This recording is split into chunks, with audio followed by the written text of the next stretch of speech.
En esta oportunidad les traigo un clásico de la literatura de el escritor estadounidense Edgar Allan Poe, El gato negro, un relato conocidísimo, un clásico de la literatura. Fue publicado en el periódico Saturday Evening Post en su número del 19 de agosto de 1843. La crítica lo considera uno de los cuentos más espeluznantes de la literatura. No espero ni pido que nadie crea el extraño, aunque simple, relato que voy a escribir. Estaría completamente loco si lo esperase, pues mis sentidos rechazan su evidencia. Pero no estoy loco, y sé perfectamente que esto no es un sueño. Mañana me voy a morir. Y quiero de alguna forma aliviar mi alma. Mi intención inmediata consiste en poner de manifiesto simple y llanamente, y sin comentarios, una serie de episodios domésticos. Las consecuencias de estos episodios me han aterrorizado, me han torturado y por fin me han destruido. No voy a explicarles. Si para mí han sido horribles, para otros resultarán menos espantosos que barroques. En el futuro, quizás aparezca alguien cuya inteligencia reduzca mis fantasmas a lugares comunes, una inteligencia más tranquila, más lógica y mucho menos excitable que la mía, capaz de ver en las circunstancias que voy a describir con miedo una simple sucesión de causas y efectos naturales. Desde la infancia sobresalí por docilidad y bondad de carácter. La ternura de corazón era tan grande que llegué a convertirme en objeto de burla para mis compañeros. Me gustaban, de forma singular, los animales. Y mis padres me permitían tener una variedad muy amplia. Pasaba la mayor parte de mi tiempo con ellos y nunca me sentía tan feliz como cuando les daba de comer y los acariciaba. Este rasgo de mi carácter crecía conmigo y, cuando llegué a la madurez, me proporcionó uno de los mayores placeres. Quienes han sentido alguna vez afecto por un perro fiel y sagaz no necesitan que me moleste en explicarles la naturaleza o la intensidad de la satisfacción que se recibe. Hay algo en el generoso y abnegado amor de un animal que llega directamente al corazón del que con frecuencia ha probado la falsa amistad y la frágil fidelidad del hombre. Me casé joven y tuve la alegría de que mi mujer compartiera mis preferencias. Cuando advirtió que me gustaban los animales domésticos, no perdí ocasión para proporcionarme los más agradables. Teníamos pájaros, peces de colores, un hermoso perro, conejo, un mono pequeño y un gato. Este último era un hermoso animal, bastante grande, completamente negro y de una sagacidad asombrosa. Cuando se refería a su inteligencia, a mi mujer, que en el fondo era bastante supersticiosa, aludía con frecuencia a la antigua creencia popular de que todos los gatos negros eran brujas disfrazadas. No quiero decir que lo creyera en serio, y solo menciono el asunto porque acabo de recordarla. Pluto, pues así se llamaba el gato, era mi favorito y mi camarada. Solo yo le daba de comer y él en casa me seguía por todas partes. Incluso me resultaba difícil impedirle que siguiera mis pasos por la calle. Nuestra amistad duró varios años, en el transcurso de los cuales mi temperamento y mi carácter, por causa del demonio intemperancia, y un poco rojo, se habían alterado radicalmente. Día a día me fui volviendo más irritable, malhumorado e indiferente hacia los sentimientos ajenos. Llegué incluso a usar palabras duras con mi mujer y terminé recurriendo a la violencia física. Por supuesto, mis favoritos sintieron también el cambio de mi carácter. Solo yo los descuidaba. No solo yo los descuidaba, sino que llegué a hacerles daño. Sin embargo, hacia Pluto sentía el suficiente respeto como para abstenerme de maltratarlo, cosa que hacía con los conejos, el mono y hasta el perro, cuando por casualidad o por afecto se cruzaban en mi camino. Pero mi enfermedad empeoraba, pues ¿qué enfermedad se puede comparar con el alcohol? Y al fin incluso Pluto, que ya empezaba a ser viejo, por tanto irritable, empezó a sufrir las consecuencias de mi mal humor. Una noche en que volví a casa completamente borracho, después de una de mis correrías por el centro de la ciudad, me pareció que el gato evitaba mi presencia. Lo agarré y, asustado por mi violencia, me mordió ligeramente en la mano. Al instante se apoderó de mí una furia de diablos y ya no supe lo que hacía. Fue como si la raíz de mi alma se separara de un golpe de mi cuerpo, y una maldad más que diabólica, alimentada por la ginebra, estremeció cada fibra de mi ser. Saqué del bolsillo del chaleco un cortaplumas, lo abrí mientras seguía sujetando al pobre animal por el pescuezo y deliberadamente le saqué un ojo. Me pongo más rojo que un tomate, siento vergüenza, tiemblo mientras escribo tan reprochable atrocidad.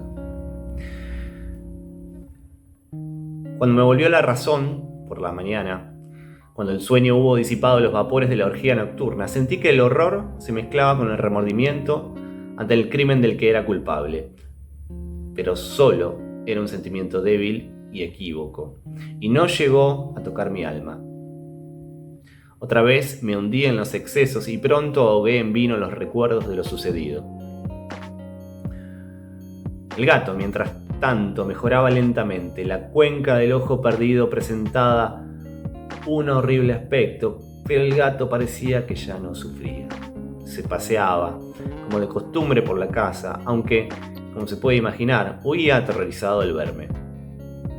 Me quedaba bastante de mi antigua forma de ser para sentirme agraviado por la evidente antipatía de un animal que una vez me había querido tanto, pero ese sentimiento pronto se dio paso a la irritación. Y entonces se presentó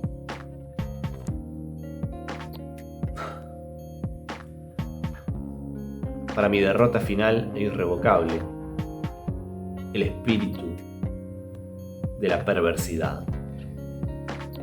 La filosofía no tiene en cuenta este espíritu. Sin embargo, estoy tan seguro de que mi alma existe como de que la perversidad es uno de los impulsos primordiales del corazón humano.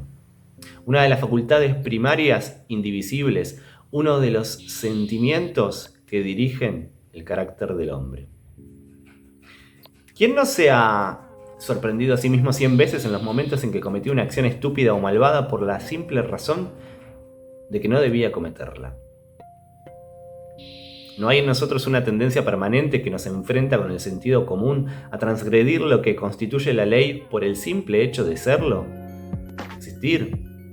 Este espíritu de perversidad se presentó, como he dicho, en mi caída final.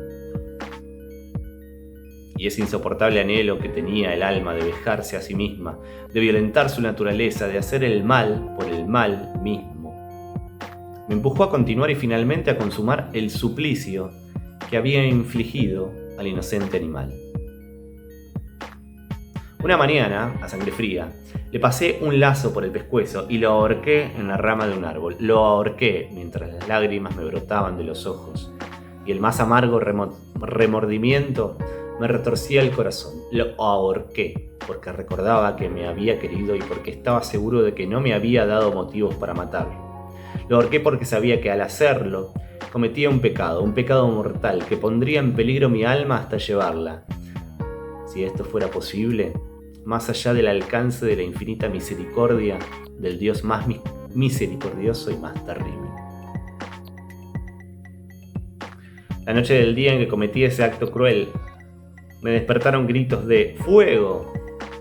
La ropa de mi cama era una llama y toda la casa estaba ardiendo. Con gran dificultad pudimos escapar del incendio mi mujer, un criado y yo. Todo quedó destruido. Mis bienes terrenales se perdieron y desde ese momento no me quedó más remedio que resignarme. No caeré en la debilidad de establecer una relación de causa y efecto entre el desastre y la acción criminal que cometí. Simplemente me limito a detallar una cadena de hechos y no quiero dejar sujeto ningún eslabón. Al día siguiente del incendio visité las ruinas. Todas las paredes, salvo una, se había desplomado. La que quedaba en pie era un tabique divisorio de poco espesor, situado en el centro de la casa y contra el cual antes se apoyaba la cabecera de mi cama. El yeso del tabique había aguantado la acción del fuego, algo que atribuí a su reciente aplicación.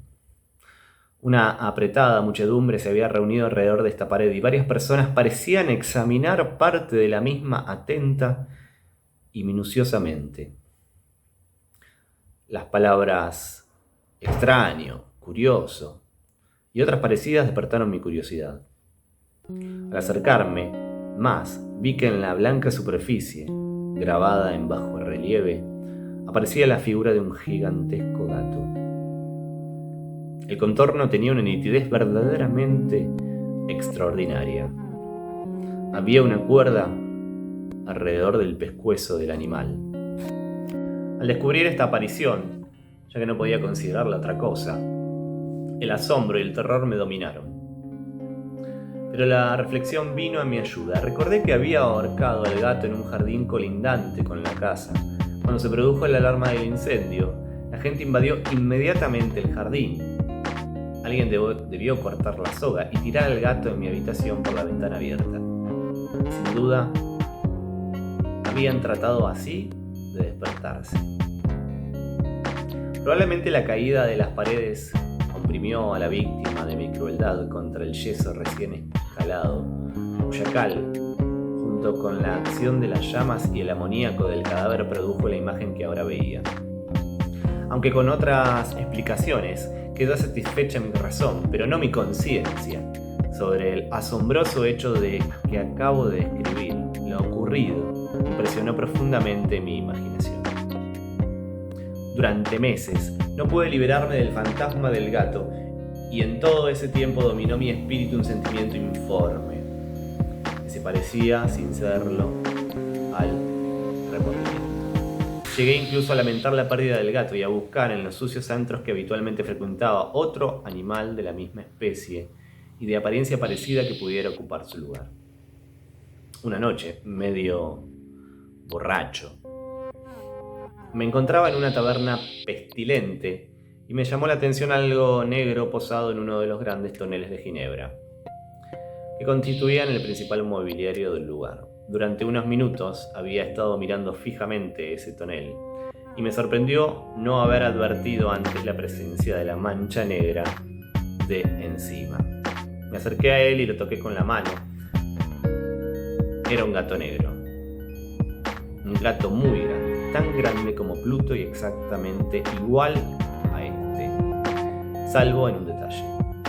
Pluto no tenía ni un pelo blanco en el cuerpo, mientras este gato mostraba una mancha blanca, tan grande como indefinida, que le cubría casi todo el pecho. Al acariciarlo, se levantó enseguida, empezó a ronronear con fuerza, se restregó contra mi mano y pareció encantado de mis cuitas. Había encontrado el animal que estaba buscando. Inmediatamente propuse comprárselo al tabernero, pero me contestó que no era suyo y que no lo había visto nunca antes ni sabía nada del gato. Seguí acariciando al gato y cuando iba a irme a casa, el animal se mostró dispuesto a acompañarme. Le permití que lo hiciera, parándome una y otra vez para agacharme y acariciarlo. Cuando estuvo en casa, se acostumbró enseguida y pronto se convirtió en el gran favorito de mi mujer. Por mi parte, pronto sentí que nacía en mí una antipatía hacia el animal. Era exactamente lo contrario de lo que yo había esperado, pero sin que pueda justificar cómo ni por qué, su evidente afecto por mí me disgustaba y me irritaba. Lentamente, tales sentimientos de disgusto y molestia se transformaron en la amargura del odio. Procuraba no encontrarme con el animal un resto de vergüenza y el recuerdo de mi acto de crueldad me frenaban de maltratarlo. Durante algunas semanas no le pegué ni fue la víctima de mi violencia. Pero, gradualmente, muy gradualmente, llegué a sentir una inexpresable repugnancia por él y a huir en silencio de su odiosa presencia como si fuera un brote de peste. Lo que probablemente contribuyó a aumentar mi odio hacia el animal fue descubrir, a la mañana siguiente de haberlo traído a casa, que aquel gato, igual que Pluto, no tenía un ojo. Sin embargo, fue precisamente esa circunstancia la que hizo más agradable a los ojos de mi mujer, quien, como ya dije, poseía un alto grado esos sentimientos humanitarios que una vez fueron mi rasgo distintivo y la fuente de mis placeres más simples y puros. El cariño del gato hacia mí parecía aumentar en la misma proporción que mi aversión hacia él. Seguía mis pasos con una testarudez que me resultaría difícil hacer comprender al lector. Donde quiera que me sentara venía a agazaparse bajo mi silla y saltaba a mis rodillas cubriéndome con sus repugnantes caricias. Si me ponía a pasear se metía entre mis pies y así casi me hacía caer o clavaba sus largas y afiladas garras en mi ropa y de esa forma trepaba hacia mi pecho. En esos momentos, aunque deseaba hacerlo desaparecer de un golpe, me sentía completamente paralizado por el recuerdo de mi crimen anterior, pero sobre todo, quiero confesarlo aquí, por un terrible temor al animal. Aquel temor no era exactamente miedo a un mal físico y, sin embargo, no sabría definirlo de otra manera. Me siento casi avergonzado de admitir, sí, aún en esta celda de criminales me siento casi avergonzado de admitir que el horror que me causaba aquel animal era alimentado por una de las más insensatas quimeras que fuera posible concebir. Más de una vez mi mujer me había llamado la atención sobre la forma de la mancha de pelo blanco, de la cual ya me he hablado, y que constituía la única diferencia entre este extraño animal y el que yo había matado. El lector recordará que esta mancha, aunque era grande, había sido al principio muy indefinida, pero gradualmente, de forma casi imperceptible. Mi razón tuvo que luchar durante largo tiempo para rechazarla como imaginaria. La mancha iba adquiriendo una rigurosa nitidez en sus contornos. Ahora ya representaba algo que me hacía temblar cuando lo nombro. Y por eso odiaba, temía, y me habría librado del monstruo si me hubiese atrevido a hacerlo. Representaba, digo, la imagen de una cosa atroz, siniestra. La imagen del patíbulo. Oh, lúgubre y terrible máquina del horror y del crimen, de la agonía y de la muerte. Y entonces me sentí más miserable que todas las miserias del mundo juntas. Pensar que una bestia cuyo semejante yo había destruido desdeñosamente, una bestia era capaz de producir esa angustia tan insoportable sobre mí, un hombre creado a imagen y semejanza de Dios. Ay, ni de día ni de noche pude ya gozar de la bendición del descanso. De día, ese animal no me dejaba ni un instante solo, y de noche me despertaba sobresaltado por sueños horrorosos, sintiendo el ardiente aliento de aquella cosa en mi rostro y su enorme peso de encarnada pesadilla que no podía quitarme de encima, apoyado eternamente sobre mi corazón. Bajo la opresión de esos tormentos sucumbió todo lo poco que me quedaba de bueno. Solo los malos pensamientos disfrutaban de mi intimidad, los más retorcidos, los más perversos pensamientos. La tristeza habitual de mi mal humor terminó convirtiéndose en aborrecimiento de todo lo que estaba a mi alrededor y de toda la humanidad. Y mi mujer, que no se quejaba de nada, llegó a ser la más habitual y paciente víctima de las repentinas y frecuentes explosiones incontroladas de furia a las que me abandonaba. Un día, por una tarea doméstica, me acompañó al sótano de la vieja casa donde nuestra pobreza nos obligaba a vivir. El gato Me siguió escaleras abajo y casi me hizo caer de cabeza, por lo que me desesperé casi hasta volverme loco. Alzando un hacha y olvidando en mi rabia los temores infantiles que hasta entonces habían detenido mi mano, lancé un golpe que hubiera causado la muerte instantánea del animal si lo hubiera alcanzado. Pero la mano de mi mujer detuvo el golpe. Su intervención me llenó de una rabia más que demoníaca. Me solté de su abrazo y le hundí el hacha en la cabeza. Cayó muerta a mis pies, sin un quejido. Consumado el horrible asesinato, me dediqué urgentemente y a sangre fría a la tarea de ocultar el cuerpo.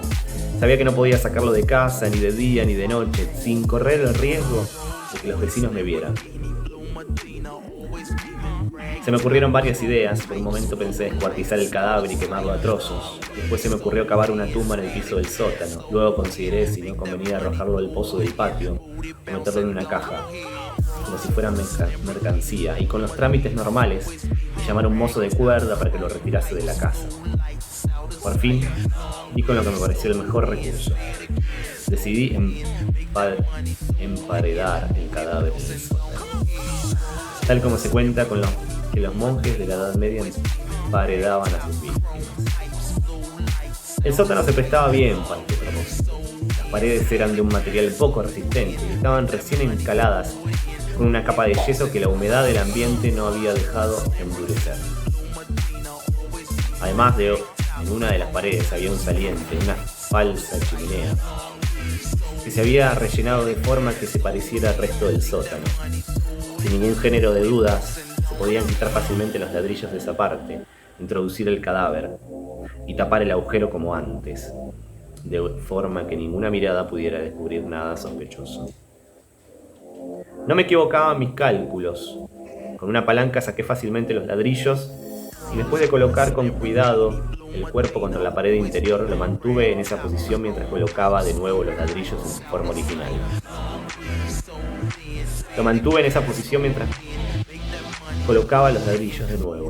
Después de procurarme argamasa, arena y cerda, preparé con precaución un yeso que no se distinguía del anterior y revoqué cuidadosamente el enladrillado. Terminada la tarea, me sentí satisfecho de que todo hubiera quedado bien. La pared no mostraba la menor señal de haber sido alterada. Recogí del suelo los cascotes más pequeños. Triunfante, miré alrededor y me dije: aquí, por lo menos, no he trabajado en vano.